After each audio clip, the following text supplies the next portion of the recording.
നമസ്കാരം. അങ്ങനെ ചെറിയ രീതിയിലുള്ള ഒരു നമസ്കാരം പറഞ്ഞുകൊണ്ട് ഞാൻ വർക്ക് ചെയ്യുന്ന സ്ഥലത്തെത്തിട്ടാ. ഇതാണ് കോനിക്കര ബിയാടി. ഇവിടെയാണ് ഞാൻ വർക്ക് ചെയ്യുന്നത്. ഏകദേശം ഒരു കൊല്ലമായിട്ട് ഞാൻ ഇവിടെ ഉണ്ട്. ഞാൻ മെക്കാനിക്കായിട്ട് വർക്ക് ചെയ്യുന്നു. 9 മണിക്ക് മുമ്പ് അറ്റൻഡൻസ് ചെയ്യണോണ്ടാ. അതൊരു ടാസ്ക്. അങ്ങനെ ആ ടാസ്ക് കംപ്ലീറ്റ് ചെയ്ത് യൂണിഫോം ഇട്ട് അടിക്ക് എത്തിയപ്പോഴാണ് നമ്മളെ വെയിറ്റ് ചെയ്ത് ഒരാൾ നിൽക്കുന്നത്. അങ്ങനെ അവന് കൊടുക്കാനുള്ളതൊക്കെ കൊടുത്തിട്ട് ഞങ്ങൾ പതുക്കെ വെള്ളം കുടിക്കാനായിട്ട് പോയിട്ടാ.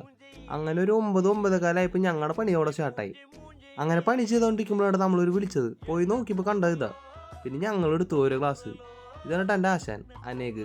കണ്ട ഭീകരനാ, പക്ഷെ ആള് പാവാ. ചെറിയ പിള്ളേരെ വലിയ. അങ്ങനെ അതും കുടിച്ചൊരു അരമണിക്കൂർ കഴിഞ്ഞപ്പോൾ നമുക്ക് കുടിക്കാനുള്ള ചായ എത്തിട്ടാ. അങ്ങനെ അതും കഴിഞ്ഞ് ഉച്ചക്കലത്തെ ഫുഡ് അടി കഴിഞ്ഞ് ചായ കുടി കഴിഞ്ഞിട്ട് ഞാൻ അവിടെ നിന്ന് ഇറങ്ങിയിട്ട് 5:30 ഇപ്പോൾ. അപ്പോഴാലോചിച്ച് മുടി വെട്ടണമല്ലോ. അപ്പം ഞാൻ വിച്ചനും കൂട്ടിട്ട് നേരെ ബാർബർ ഷോപ്പിൽ പോയി. അധികം ബൈക്കാണ് ജിത്താണും പ്രവി വന്നിട്ട് അവിടെ.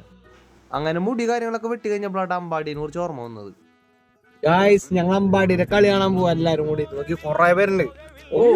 ശങ്കരുണ്ട്, ഷാജുണ്ട്. ഫുട്ബോൾ കളിയാണ്. ബോൾ തട്ടിപ്പോ. അപ്പൊ എല്ലാരും കൂടി കളി കാണാൻ പോവാ. എന്തായാലും നോക്കും. ആ ടീമിനെ തോൽപ്പിക്കാനെ പോണു.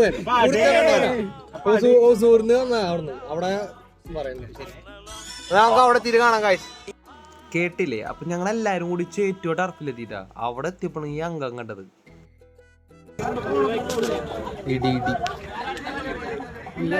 പിന്നെ പറയണ്ടല്ലോ, എവിടെ കളി വെച്ചാൽ അവിടെ ഉണ്ടാവും ഒരു അലമ്പ്. അങ്ങനെ 3-4 മണിക്കൂർ കഴിഞ്ഞിട്ടാണ് അമ്പാടിയുടെ കളി അവിടെ സ്റ്റാർട്ട് ചെയ്തത്. കളിയാണെങ്കിലോ ഉള്ള കാര്യം പറയല്ല, നമ്മൾ പ്രതീക്ഷ എത്ര വാറണമെന്നില്ലട്ടാ. പറഞ്ഞിട്ട് കാര്യമില്ല, കളിയാണ്. കളിയുടെ കാര്യത്തിനെ കുറിച്ചിട്ട് സംസാരിച്ചിട്ട് ഞങ്ങൾ അവിടെ നിന്ന് പതുക്കെ നീങ്ങി. ഗായ്സ്, അപ്പൊ ഇന്നത്തെ വീഡിയോ അവസാനിക്കണം. അപ്പൊ ശരി, ബൈ.